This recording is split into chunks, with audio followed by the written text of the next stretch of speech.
Hey everyone, welcome to back my channel Roshan Shah study point. जैसे कि आप सब स्क्रीन पर देख ही सकते हैं कि आज हम क्लास 11th के होम साइंस का जो चैप्टर नंबर 2 है, स्वयं को समझना, आज हम उसके मोस्ट इम्पॉर्टेंट क्वेश्चंस देखेंगे एंड उस क्वेश्चंस के थ्रू ही हम पूरे चैप्टर को समझने का प्रयास करेंगे। क्योंकि ये जो पूरा चैप्टर है वो थोड़ा सा बड़ा है एंड थोड़ा कंफ्यूजिंग है, तो मैं कोशिश करूँगी कि आपको क्वेश्चंस के माध्यम से ही पूरा चैप्टर जो है वो समझा सकूँ, ताकि आपको पता रहे कि अगर कल पेपर में क्वेश्चंस कोई पूछ लिया, ठीक है, हो सकता है कि जो यहाँ ना बताया गया उससे संबंधित कोई प्रश्न पूछ लिया, तो आप किस तरीके से उसका आंसर करेंगे। तो आज हम मोस्ट इम्पॉर्टेंट क्वेश्चंस देखेंगे, उसके थ्रू पूरे चैप्टर को समझेंगे एंड उसके बाद अगर कोई डाउट रहता है आपका तो आप मुझे कमेंट बॉक्स में पूछ सकते हैं। मैं कोशिश करूँगी कि आप लोग का जवाब दे पाऊँ। तो स्टार्ट करते हैं। सबसे पहले हमारा जो चैप्टर का नेम है वो है स्वयं को समझना। अब अगर हम बात करें इस पूरे चैप्टर की, तो इस पूरे चैप्टर में ना हम स्वयं के बारे में पढ़ेंगे। स्वयं मतलब सेल्फ, कि हम अपने बारे में क्या सोचते हैं, हमारी पहचान कितने प्रकार की है, उसके अलावा स्वयं के क्या क्या आयाम हैं। फिर हम किशोरावस्था के बारे में थोड़ा सा जानेंगे कि किशोरावस्था क्या होता है एंड किशोरावस्था को एक तूफान और तनाव की अवस्था क्यों कहा जाता है। ठीक है, तो इन सारी मतलब अगर हम देखा जाए तो हम आज अपने बारे में ही बात करने वाले हैं पूरे इस चैप्टर में। तो सबसे पहला आपका जो मोस्ट इम्पॉर्टेंट क्वेश्चन है वो है स्वयं के आयाम से आप क्या समझते हैं। तो इसमें आपको स्वयं के आयाम यानी कि डायमेंशन ऑफ सेल्फ, स्वयं के आयाम से आप क्या समझते हैं ये बताना है। तो स्वयं के आयाम की यदि हम बात करें तो अनेक आयाम हैं, ठीक है, जिन्हें हम मुख्य रूप से व्यक्तिगत और सामाजिक रूप में विभाजित कर सकते हैं। मतलब अगर हम देखें तो बहुत सारे आयाम हैं, लेकिन उनको दो मुख्य पार्ट में डिवाइड करते हैं। जो पहला है व्यक्तिगत आयाम, जिसे हम पर्सनल डायमेंशन भी बोलते हैं। अब इसमें क्या होता है कि इसमें व्यक्ति जो होता है, मतलब हमें व्यक्तिगत स्वयं के जो विपक्ष होते हैं, जिसमें अगर हम देखें तो इसमें जितनी भी हम बातें करते हैं, जितनी भी चीज़ें करते हैं, वो हम स्वयं के लिए करते हैं। जैसे इसमें बताया गया है कि व्यक्तिगत स्वयं के पक्ष हैं जिससे केवल हम जुड़े हैं, यानी कि केवल आप ही जुड़े हैं, अर्थात हम केवल अपने बारे में ही कहते हैं। अगर हम व्यक्तिगत आयाम की बात करें ना, पर्सनल डायमेंशन की, तो ये एक ऐसा डायमेंशन होता है जिसमें हम केवल अपने बारे में ही बात करते हैं। जैसे कि मैं वैज्ञानिक बनना चाहती हूँ, मैं स्कूल जाती हूँ, मैं बड़ों का आदर करती हूँ, तो इसमें आप अपने बारे में बात कर रहे हैं। मैं बचपन में ये करती थी, मैं वो करती थी, मतलब आप जो बोल रहे हैं ना उसमें कोई दूसरा पर्सन इंक्लूड नहीं होना चाहिए, कोई थर्ड पर्सन, कोई सेकंड पर्सन नहीं आना चाहिए। उसमें केवल आप होंगे, आप अपने बारे में बताएंगे, ठीक है। हो सकता है कोई वस्तु हो, कोई व्यक्ति नहीं होगा। तो व्यक्तिगत आयाम के अंतर्गत क्या होता है, हम अपने बारे में ही कहते हैं। जैसे कि मैंने बताया ही आपको उदाहरण के माध्यम से कि मैं टीचर बनना चाहता हूँ, मैं पायलट बनना चाहता हूँ, मैं स्कूल टाइम से जाती हूँ, मैं टाइम से खाती हूँ, मैं टाइम से सोती हूँ, जिसमें आप अपने बारे में ही कहते हैं। तो दैट इज़ पर्सनल डायमेंशन। अब हम सेकंड डायमेंशन की बात करते हैं। तो दूसरा जो डायमेंशन है वो है सोशल डायमेंशन। अब इसमें क्या होता है, सामाजिक आयाम के अंतर्गत कि जो सामाजिक स्वयं का अभिप्राय उन पक्षों से है जहां हम अनेक व्यक्तियों के साथ जुड़े होते हैं, जहां हम जुड़े होते हैं। जैसे मैं अपनों से बड़ों का आदर करती हूँ, ठीक है। तो मैंने अभी आपको बताया कि जहां आप अपने से बड़े या अपने से जो दूसरे लोग हैं उनसे आप जुड़े होते हैं। आप तो हैं, बट आपके अलावा भी कोई दूसरा पर्सन है, आपके अलावा भी कोई थर्ड पर्सन है जिसके बारे में आप बात कर रहे हैं। मैं बोलती हूँ कि मैं अपने बड़ों का आदर करती हूँ, मैं अपने अध्यापकों का आदर करती हूँ, मैं उन लोगों की मदद करती हूँ। तो ये होगा आपका सामाजिक आयाम, जिसमें आप जो हैं या हम जो हैं वो अन्य व्यक्तियों के साथ जुड़े होते हैं, ठीक है। और जब आप अपने बारे में बताते हैं तो साथ साथ आप उन व्यक्तियों के बारे में बताते हैं जिनके साथ आपने कोई काम किया है, कोई हेल्प किया है, किसी को आदर सम्मान दिया है। तो दो मुख्य आयाम है, व्यक्तिगत और सामाजिक आयाम। एक क्वेश्चन है, अगला क्वेश्चन है आपका किशोरावस्था में स्वयं का विकास। ये मोस्ट इम्पॉर्टेंट क्वेश्चन है, पूछ लिया जाता है, इसको बिल्कुल भी स्किप मत करना, ठीक है। तो इसमें आपको बताना है कि जो किशोरावस्था है, किशोरावस्था में स्वयं का जो विकास होता है, मतलब स्वयं मतलब ये एक कॉन्सेप्ट है कि स्वयं का विकास। आप सभी जानते हैं किशोरा जो अवस्था होती है, तो किशोरावस्था जो है वो 11 से लेकर 18 वर्ष तक मानी जाती है। अब इस अवस्था में ना स्वयं का विकास किस प्रकार से होता है, मतलब आप अपने बारे में क्या सोचते हैं कि आप ये करेंगे, आप ये करेंगे, आपकी पहचान क्या है, आपका माइंडसेट क्या है, तो उसका स्वयं का विकास किस प्रकार से, मतलब आप अपने बारे में किस प्रकार से सोचते हैं, कैसे करते हैं, वो सारी चीज़ें आपको यहाँ बतानी है। तो सबसे पहला अगर हम विकास की बात करें तो किशोरावस्था में स्वयं की पहचान को खोजना एक महत्वपूर्ण विकास सूचित कार्य है। कि किशोरावस्था में स्वयं को खोजना एक महत्वपूर्ण विकास सूचित कार्य है। किशोरावस्था में जब यौवनारंभ शुरू होता है तब तीव्र शारीरिक और संवेगात्मक विकास के कारण वह अपने आप से ही अपरिचित होकर अपने मन से पूछते हैं कि मैं कौन हूँ। कई बार आपके मन में भी ये प्रश्न आता है कि मैं कौन हूँ, मतलब मैं कौन हूँ, मेरी आइडेंटिटी क्या है एंड मैं क्यों ये सारी चीज़ें कर रहा हूँ। तो जब आपको अपने क्यों का आंसर मिल जाता है ना, बेशक लंबा हो इसका सफ़र, लेकिन जब आपको अपने क्यों का आंसर मिल जाता है, आप बहुत ज़्यादा, आप बोलते हैं ना कि लाइफ में से एक चीज़ जो आपको करनी है वो आपको उस समय पता चल जाएगी कि मैं कौन हूँ, मैं क्या करना चाहता हूँ, मेरा क्या मोटिव है, क्या लक्ष्य है। तो क्या होता है, विकास जो किशोरावस्था होती है ना, यहीं से हम स्वयं की पहचान को खोजना ना शुरू कर देते हैं। और जब किशोर इस प्रश्न का उत्तर ढूंढते हैं कि मैं कौन हूँ, तो वो अपने आप की ना पहचान जानने लगते हैं, मतलब बनाने लगते हैं, वो उन्हें पता होने लगता है कि वो कौन है। और तब उनमें ऐसा नियंत्रण बहुत आता है कि वह अपनी पहचान का विकास करके अपने जीवन में सफलता प्राप्त करते हैं। मतलब क्या होता है, जब वो इस स्टेज में ना एंटर कर जाते हैं ना कि मैं कौन हूँ, तो क्या होता है कि किशोर जो हैं जब वो इस सवाल का जवाब ढूंढने लगते हैं तो अपने आप की पहचान को ना वो जानने लगते हैं।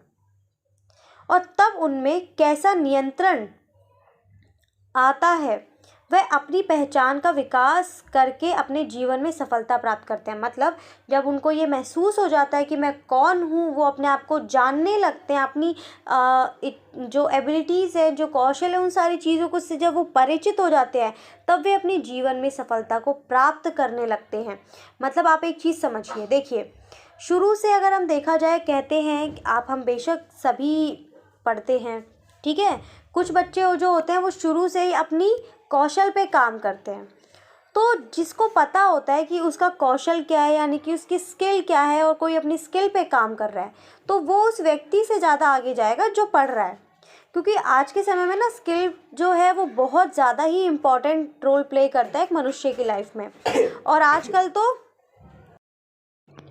गवर्नमेंट भी इतना ज़्यादा फोकस कर रही है इन सारी चीज़ों पे कि बच्चे जो हैं वो अपनी स्किल पे काम करें, अपने आप को पहचाने, ताकि वो जीवन में ना सफलता को प्राप्त कर सकें। उसके बाद जब किशोर जो हैं वो जब इस प्रश्न का उत्तर ढूंढने लगते हैं कि मैं कौन हूँ, तो अपने आप की जो पहचान को ना वो जानने लगते हैं। और इसके कारण क्या होता है, वो अपने जीवन में सफलता को प्राप्त कर पाते हैं। क्योंकि जब आपको पता होगा कि आप कौन हैं, आपकी प्रॉब्लम्स के बारे में, आपकी जो भी कमी है, जो आपकी स्किल्स के बारे में, तो कहीं ना कहीं आप उन पर जल्दी काम कर पाएंगे। और जब आप अपनी स्किल्स के ऊपर काम करेंगे ना, तो आप डेफिनेटली लाइफ में सक्सेस को प्राप्त करेंगे। उसके बाद स्वयं की पहचान बनाने के लिए जो किशोर होते हैं वे धीरे धीरे अपनी बाल्यावस्था की जो पारिवारिक भावनात्मक निर्भरता है उसको संवेगात्मक स्वाधीनता में बदलते जाते हैं, जो उसे अपनी पहचान बनाने में सहायता प्रदान करती है। अगर हम बात करें भारतीय परिवेश की, तो भारतीय परिवेश में किशोर जो होते हैं और विशेषकर जो लड़कियां होती हैं वो अपने परिवार पर भावनात्मक रूप से ना निर्भर रहती हैं, जिसके कारण ना तो वो कोई स्वतंत्र रूप से कार्य कर पाती है और ना ही कोई निर्णय ले पाती हैं। तो उनके लिए काफ़ी ज़रूरी है कि वो अपने स्वयं के बारे में जाने, ठीक है, ताकि वो उसका विकास कर सकें और अपने जीवन में सफलता को प्राप्त कर सकें। उसके बाद अगर हम नेक्स्ट क्वेश्चन की बात करें तो कई बार यहाँ से क्वेश्चन पूछा गया है कि किशोरावस्था के दौरान लड़कों तथा लड़कियों में जैविक और शारीरिक परिवर्तनों का उल्लेख करें।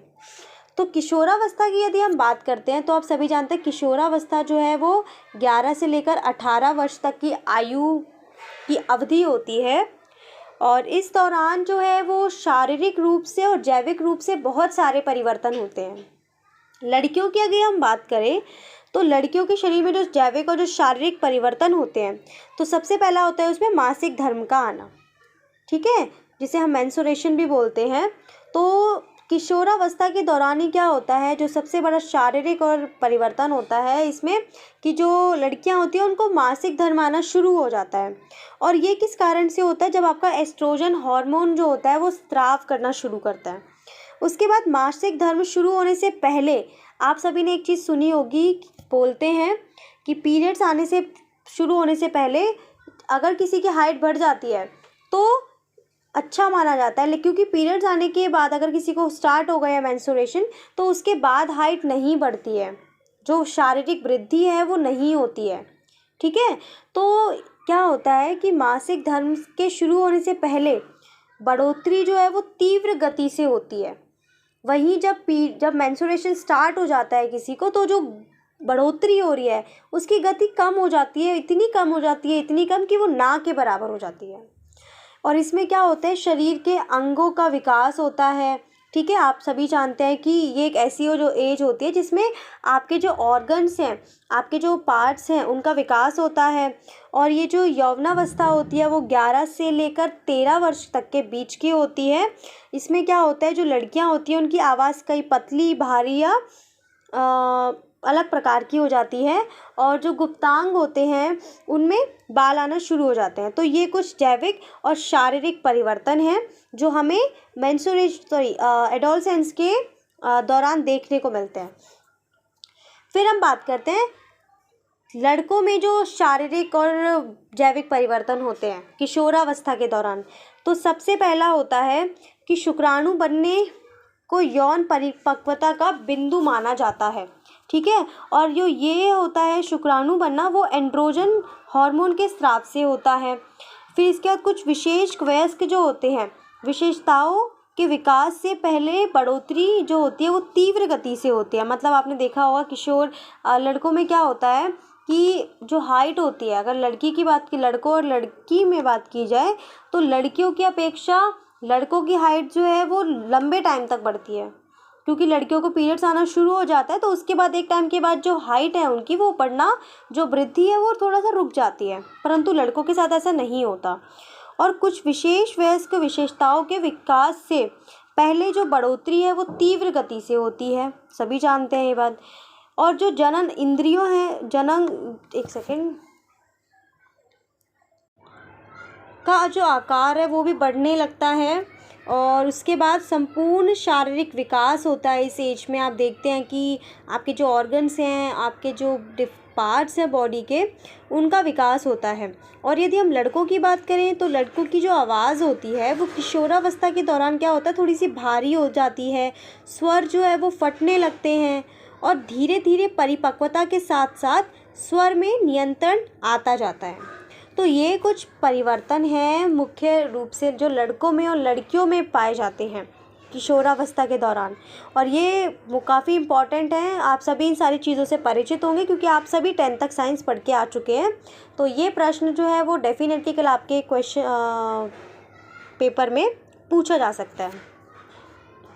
अब अगला क्वेश्चन है कि जो किशोरावस्था को तूफान और तनाव की अवस्था क्यों कहा जाता है। आप सभी जानते हैं किशोरावस्था एक ऐसी अवस्था होती है, हमने पहले पीछे ये पढ़ा भी, कि इसमें इतने ज़्यादा शारीरिक परिवर्तन होते हैं कि जो किशोर होते हैं वो मेंटली रूप से या बोल सकते हैं मानसिक रूप से ना तनावग्रस्त हो जाते हैं। और उस समय इतने ज़्यादा परिवर्तन होते हैं तो कहीं ना कहीं हम समाज के साथ नहीं कोऑर्डिनेट कर पाते हैं, फैमिली के साथ कोऑर्डिनेट नहीं कर पाते, इसके कारण हम ना प्रॉब्लम्स में आना, हम मेंटली डिप्रेस होना शुरू हो जाते हैं।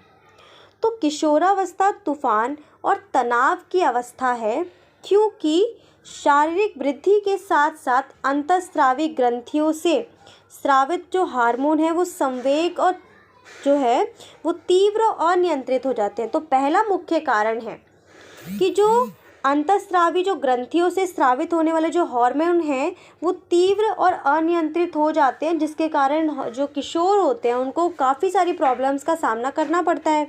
और इन प्रॉब्लम्स के को सामना करते समय क्या होता है, कई बार वो मानसिक तौर पर इतना ज़्यादा तनावग्रस्त हो जाते हैं। तो उसके बाद क्या होता है कि आयु की बढ़ोतरी के साथ साथ किशोरों के भावनात्मक व्यवहार में भी परिवर्तन आने लग जाता है।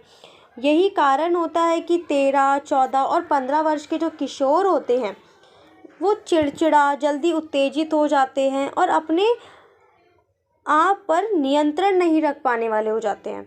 मतलब इतने सारे जब चीज़ें होती हैं, शारीरिक परिवर्तन होता है, भावनात्मक परिवर्तन होता है, समाज से वो कोऑर्डिनेट नहीं कर पाते हैं, तो कहीं ना कहीं क्या होता है कि वो उनका जो बिहेवियर है वो चेंज होने लग जाता है। वो बहुत ज़्यादा चिड़चिड़े हो जाते हैं, जल्दी उत्तेजित हो जाते हैं और अपने आप पर नियंत्रण नहीं स्थापित कर पाते हैं।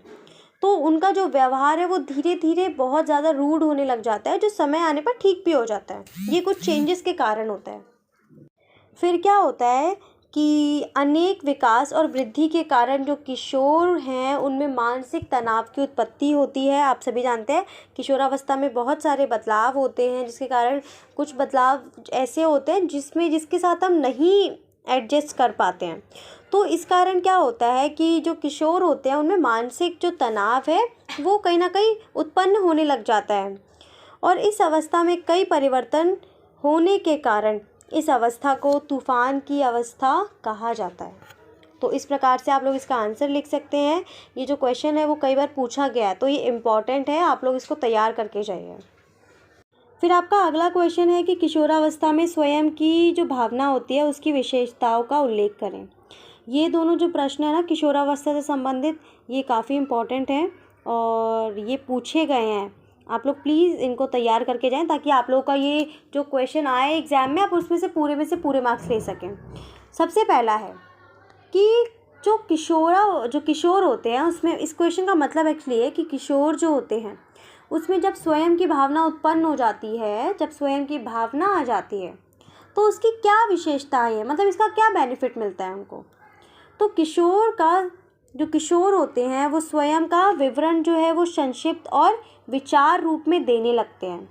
तो सबसे पहली विशेषता तो यही है कि जो किशोर होते हैं वो स्वयं का जब परिचय देते हैं, ठीक है, विवरण देते हैं, तो वो संक्षिप्त रूप में देते हैं। और क्या होता है ना कि आपने देखा ना, और जो किशोर होते हैं जब उनसे कोई सवाल जवाब किया जाता है तो वो अपनी शारीरिक संदर्भ जैसे लंबा पतला होने की अपेक्षा ना वो अपने आंतरिक गुणों से ज़्यादा चीज़ों को एनालाइज करते हैं, उसके बाद उसका जवाब देते हैं।